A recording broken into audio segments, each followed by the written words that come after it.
Hello, and welcome to Beyond Books, where we talk about books and beyond. I'm your host. I'm Renee, co-host Raina, and we still have the guest star here. I don't know if she's going to be visible in the video. We can try. Ellie, come on, baby. Maybe when we get the snacks out, because the snack of the day is one of those good ones. It's chicken and waffle bites. So everybody's excited about those. So let's see if I can get the girls up here with these by enticing them with one of these. It may happen. If not, we will just go on and proceed. Come on, Ellie. Come on, girl. Oh, you saw her a little bit. Almost took my finger off there. There you go, Raina. Okay. All right. So we are actually here to talk about a book that has not been released yet. It is called Forget Me Not by Stacy Willingham. And this book comes out on August 26, 2025. I received my copy from Book of the Month for August of 2025. And that is, one of the nice things actually that I really like about Book of the Month.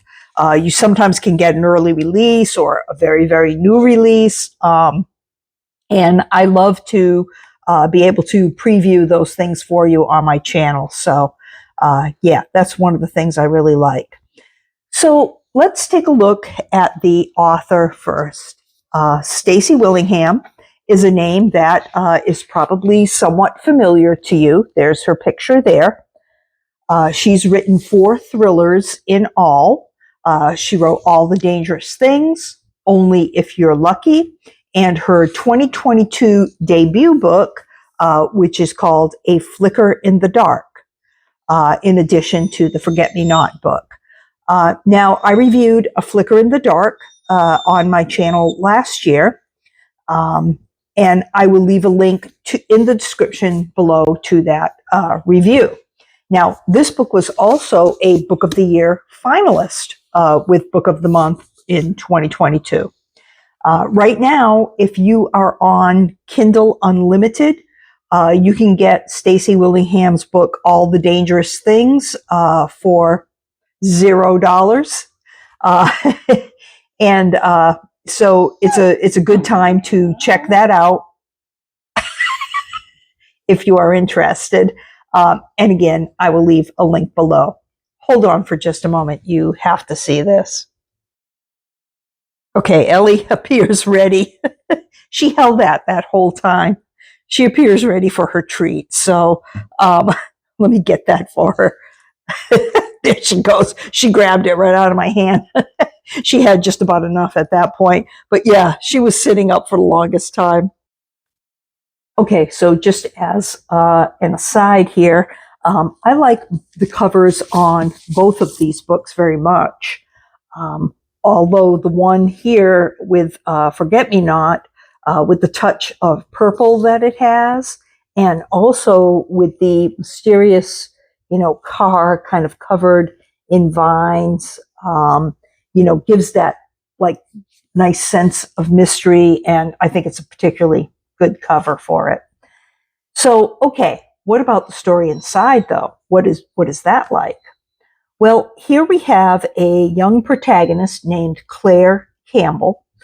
Claire is in early adulthood, and she lives in New York City. Now, 22 years prior, her older sister Natalie went missing, and the family has never found out what happened to her. Claire's parents are divorced, and she is not very conscientious, really, about visiting either one of them.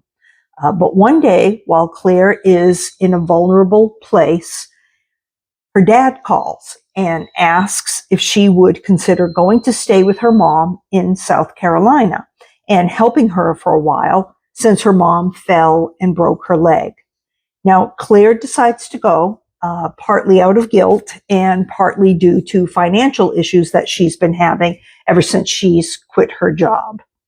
So when Claire arrives in South Carolina, she finds herself just totally overwhelmed by memories of Natalie, who she always looked up to, and she starts investigating Natalie's mysterious disappearance. And yes, that's a very sad part, Ellie. That is a very sad part. She was crying. So Claire has the opportunity now to work. Do you see yourself, sweetheart? To work a seasonal job at the Galloway Farms, as her sister did shortly before her disappearance.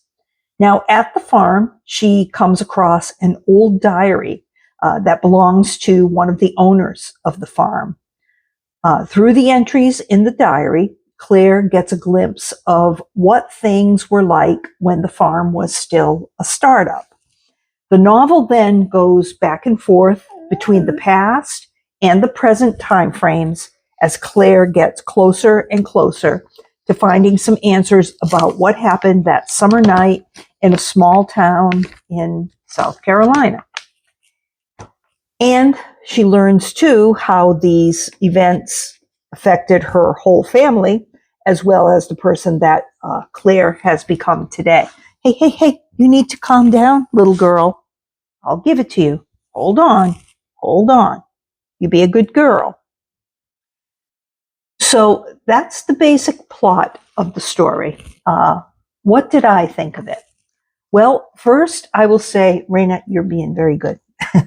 First, I will say that I very much enjoyed the author's development of the characters and the way she unravels the plot.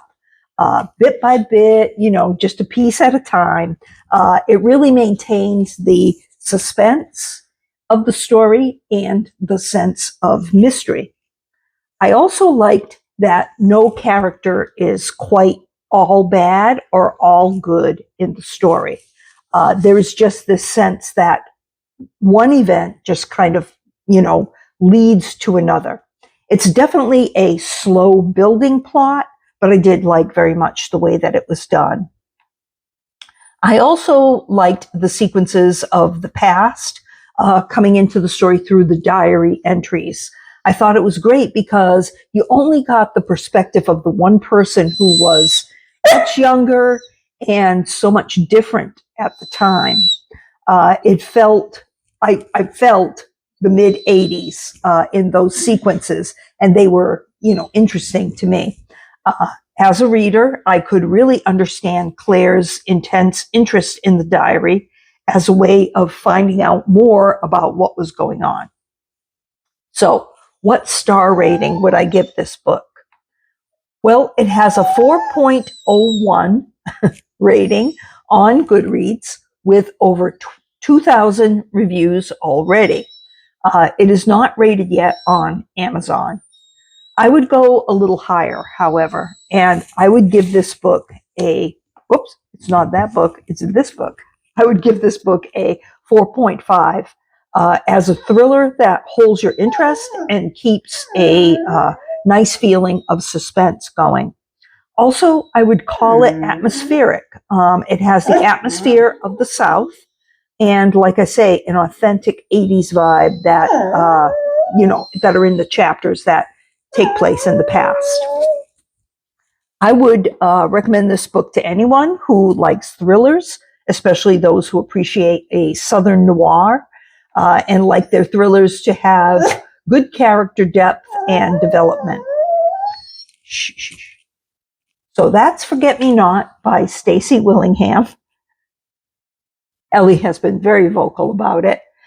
It is available again August 26, 2025. I will put a link in my description also to Book of the Month.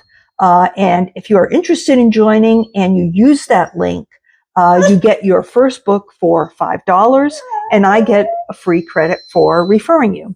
I want to thank everyone who has done that so far. I have gotten some free credits recently, and that is very much appreciated. So thank you. And speaking of appreciation, thank you for watching. Please remember to give me a thumbs up if you like the video. Let's have one more snack for the road. Raina, I think you need to get yours first because you've been nice and quiet. Ellie, we have to work on your video voice. Anyway, take care and have a great day.